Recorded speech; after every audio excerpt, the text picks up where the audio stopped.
I'm Bridget's Empire, filling in at Game Charts this week for Cameron No-Johns, who is unfortunately unable to write his column because the sun is in his eyes.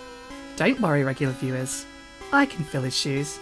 I know a wombo combo from a wave dash, and I have the advantage of not having to keep this job past this week, so I can say whatever the fuck I want. Speaking of whatever the fuck I want, have you ever bred a Pokémon? Well, I have. And nothing makes you lose your will to live faster than hatching your 300th murder rabbit in a row, only to find out that ungrateful fucker is jolly instead of brave. Go join your defective brothers in the shame box, you waste of space. I need a perfect murder bunny. A rabbit with such unquenchable bloodlust, he'd make Genghis Khan look like a Dunsparce in comparison. Tremble before my purple rabbity wrath, all dare who cross me.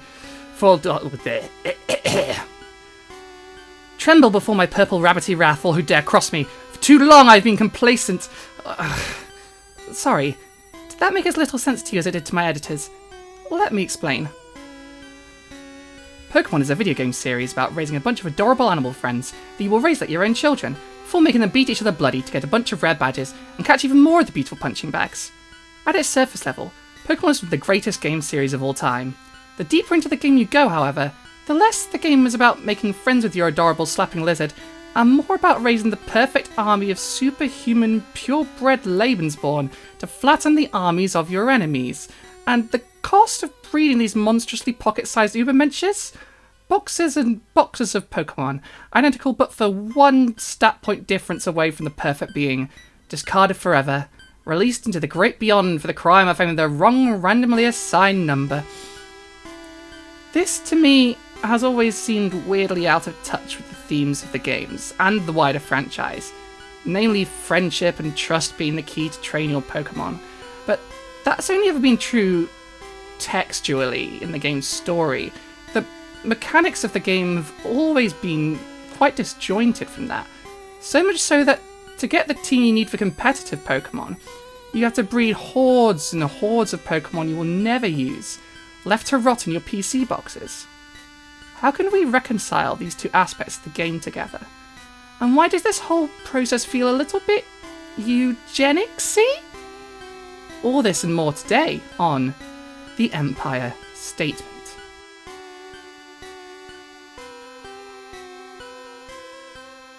Eugenics is a name for the long-debunked science of being able to improve the human race via selective breeding, a concept rooted in what we call scientific racism, namely that some human traits are undesirable, and some are, you guessed it, desirable, sought after, the best of the best, and wouldn't you know it, a lot of those desirable traits happen to align with a 19th century image of a straight white Western man with no disabilities and a lot of disposable income. The undesirables? Can you guess who that was? Yes, you're right. Eugenics is steeped in racism, but it was also considered a legitimate science by the establishment and scientific community at large at the time. It was part of the social fabric, a sort of post hoc pseudo-scientific rationalization for the horrifically racist views you needed to think that colonialism and chattel slavery were necessary or even moral goods. This shit, as I say where I'm from, is fucking bad. Funnily enough, just like the world of Pokémon, the concept of eugenics is based on a grave misunderstanding of how evolution happens, namely in this case, social Darwinism, a crude copy-paste of the theory of evolution that basically made what we today would recognise as proto-fascist arguments about who should live and who should die, heavily influenced by the cruel and racist world that invented it. And yes, the Nazis did really get into this, and these days you can't really advocate for eugenics without someone suspecting, rightly, most probably, because most of these people are, that you have a bunch of Wehrmacht memorabilia stashed away in a drawer somewhere, and you probably have some pretty sus opinions about the Jews, brackets too. There was a time though, in fact right up to World War II, where eugenics was both acceptable and popular in the mainstream. Lots of people, wrongly in my opinion, still have horrific views about breeding disabled people out of the population, of euthanizing people who can live perfectly fine lives, because they cannot help but think of some conditions as worse than death. Needless to say, they are both wrong and evil, but some of these ideas are still perfectly acceptable to some people even today, even while you probably wouldn't make any friends outside of a KKK rally if you went around saying that perhaps only white people should be allowed to fuck. Although, actually, sterilization of minorities, especially racial minorities, is historically very common, and in some aspects can still be found today, so fuck all the people still perpetuating genocidal tactics in the name of quote-unquote science and enjoy that nightmarish thought, I guess. Wait, wasn't this supposed to be a video game about Pokémon? Second, they want to define the bad stock, those who are seen as a burden on society, and discourage them from reproducing. And third, they want to keep the races from intermarrying. And we'll see the results of these efforts today. First, in compulsory sterilization laws, both the United States and Nazi Germany imposed in the first half of the 20th century. Indiana enacted the world's first eugenic sterilization law in 1907. It targeted confirmed criminals, idiots, imbeciles, and rapists housed in state institutions. Policies such as eugenic sterilization or the establishment of state institutions to separate undesirable individuals from the public are examples of what sociologists call oppressive othering. Deviant characteristics, such as being inferior or dangerous, are ascribed onto others and oppressive measures employed against them.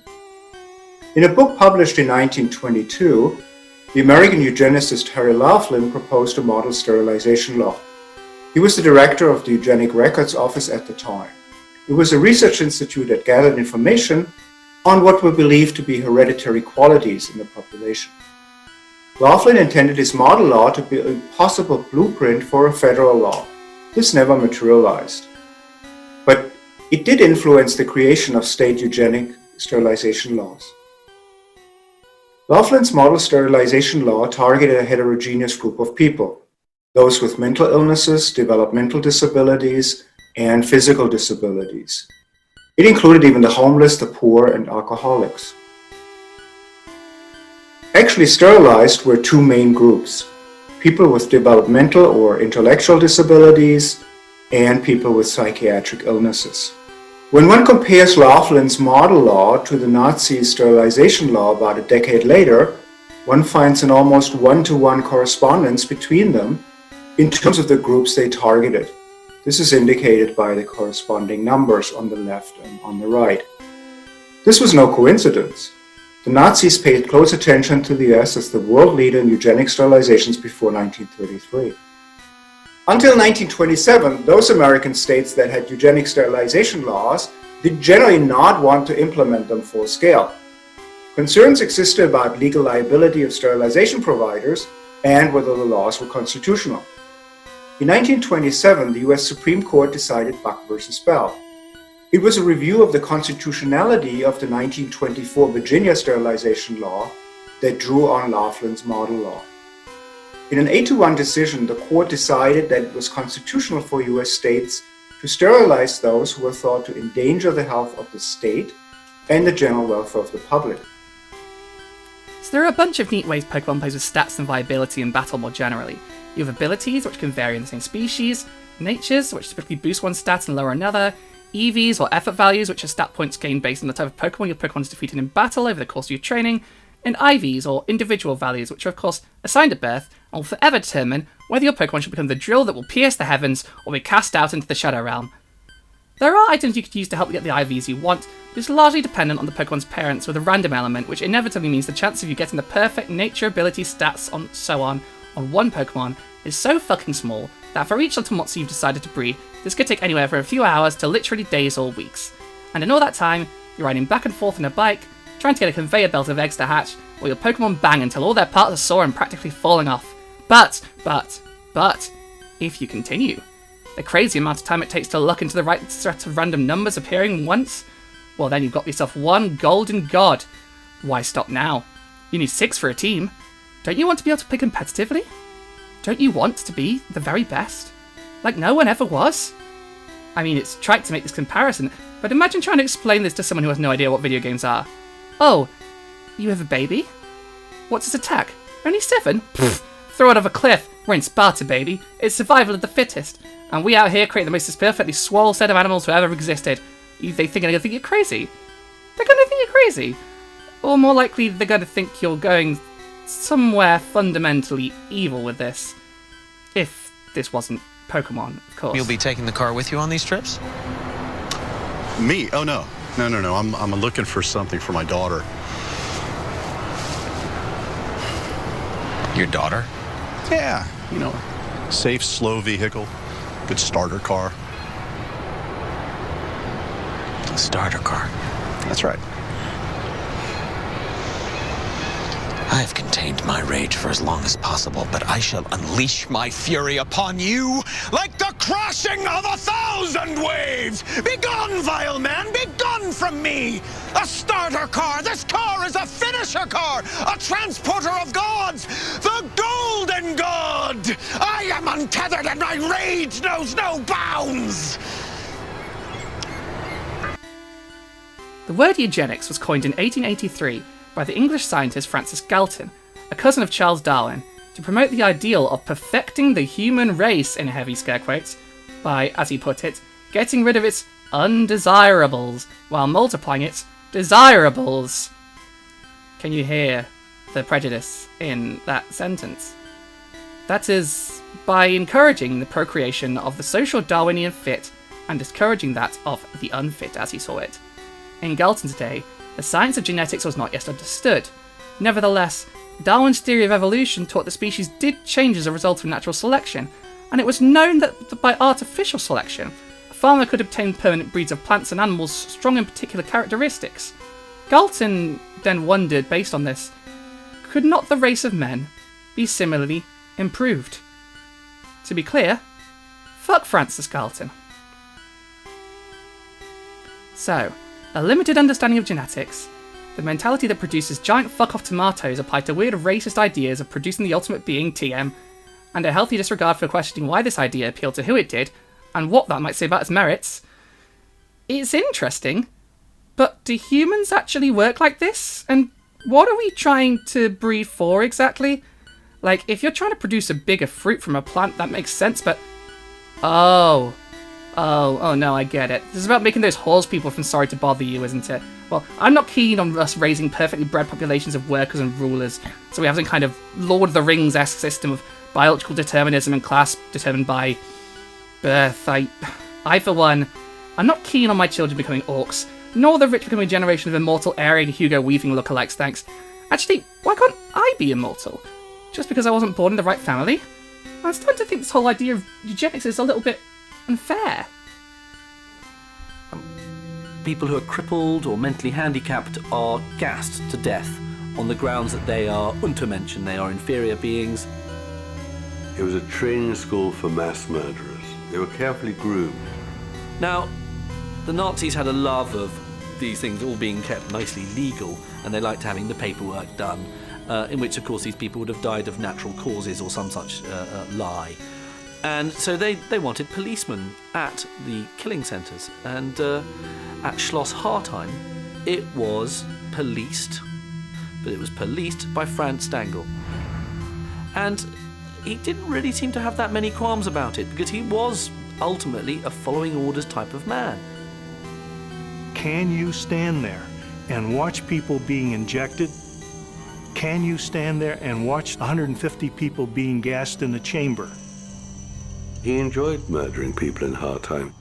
He was a passionate believer in Hitler's theories of race and the superiority of the Aryans.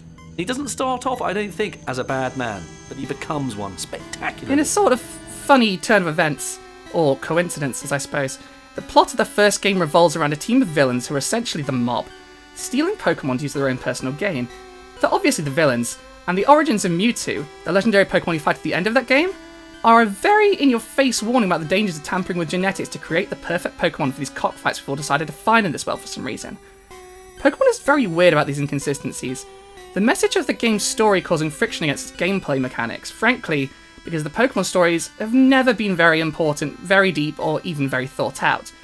Possibly one of the most interesting plots of the series is in Pokémon Black and White, where the game's villains, Team Plasma, are framed as animal rights activists who think humans owning Pokémon and making them fight is wrong, and as much as our protagonists insist they've been misunderstood and that their Pokémon are super best friends, Pokémon Black and White has an extremely brutal system for breeding a competitive team which, as you do so, you'll be forgiven for thinking, hang on, Team Plasma were definitely onto something. Except the game itself is too cowardly to actually deal with the potential implications of this idea, and so, right at the end, The main villain makes it clear he didn't care about any of that moral stuff anyway, actually, and the game promptly forgets that Team Plasma were basically right, like, the whole time. Like, maybe we shouldn't be breeding animals to fight to them till they faint. Right? Right? Isn't that common sense? I get it, though. I do. If you had made a defeat at the end of Black and White and set all Pokemon free, the series would be over and there would be no more money. Nintendo's big cash cow? Gone. But if you had just finished that story in the right way, you could have sold that they were wrong. Instead, there's this lingering doubt. Hours and hours of breeding. Hours of making Pokemon bang. My Eevee fucked a Ditto, but it had 300 babies with the wrong randomly assigned number, so I threw them all away forever. Don't worry about the moral implications of this. Anyone questioning this in the universe doesn't actually care about the ethics of the system at all. Now, I don't necessarily care if Pokemon is unscientific or whatever. They have a weird pseudo-Lamarckian view of evolution where hitting something a bunch of times makes you evolve, and I actually think that's cool as hell, but the disconnect does bother me here. I've been a Pokemon fan since I was a little baby empire. Pokemon Red was the first game I ever owned, and I've played every game since, and I fucking hate this breeding system. I've been using a lot of hyperbole for this video for obvious reasons, that's my thing, but just as a mechanic alone, the breeding system in Pokemon is a slog. A horrifically painful time sink with no guarantee of success, which incentivizes cheating just to get out of the fucking way. If the game were consistent with its story, in which you create a lifelong bond with 6 lovely monsters, and use the power of your friendship and trust to best a bunch of professional athletes at cockfighting, then you'd be able to actually compete with your team from the story. The mechanics would reward you for time spent with Pokemon, for story goals hit, for just finding one of them fun to use instead of incentivizing the complete opposite, a cold sense of detachment that produces a situation where you gaze upon hundreds of the most adorable creature designs ever known to man and you feel absolutely fucking nothing. With a sigh, and not for the last time, you put a podcast on to quell your increasing irritation and boredom. You look, glassy-eyed, at 200 lovingly bred and hatched Pokemon, the fruits of hours of play, and release them, one by one. You have become the stereotypical mad scientist, detached not only from the reality of your work, but the implications of that reality. You go to work. You push the button until it's time to leave. You leave. When this is over, I can finally play the game, you say. You feel absolutely nothing. And yet, you keep going because some part of you loves this game, loves these designs, loves this world where you're free to go on adventures and bond with amazing creatures. Isn't that why you started playing this game in the first place? Isn't trying to create these super lineages of humans counter to why life is worth living in the first place? Isn't life worth living because it's precious? For its joys, for the best parts, for love and hope and passion, not to fit into some human machine to get more work done or reach some sort of point of perfect homogeneity. Would you want to live in a world purpose-bred for some goal of a bunch of rich guys hundreds of years before you ever even had a thought in your brain? Wouldn't you rather just live for you? Like you want to? Who cares what Bill Gates wants from you? Or Elon Musk? Or anyone for that matter? Fucking live. Jesus. You see, it's not about being the best, like no one ever was. It's about much more than that. It's about you and me. Yes, you're my best friend, in a world that we must defend. You teach me, and I'll teach you. Wouldn't that be something? Now, go and catch 'em all, and don't think about why you have a whole continent's worth of monsters imprisoned in your computer. Oh, and don't do eugenics. It's real bad shit. If you do, I'll report you to International Criminal Court, where you can join the rest of the people who thought doing eugenics was a good idea, like a bunch of Nazis, and this Serbian guy. Don't be like them, and thanks for watching. ほう、向かってくるのか。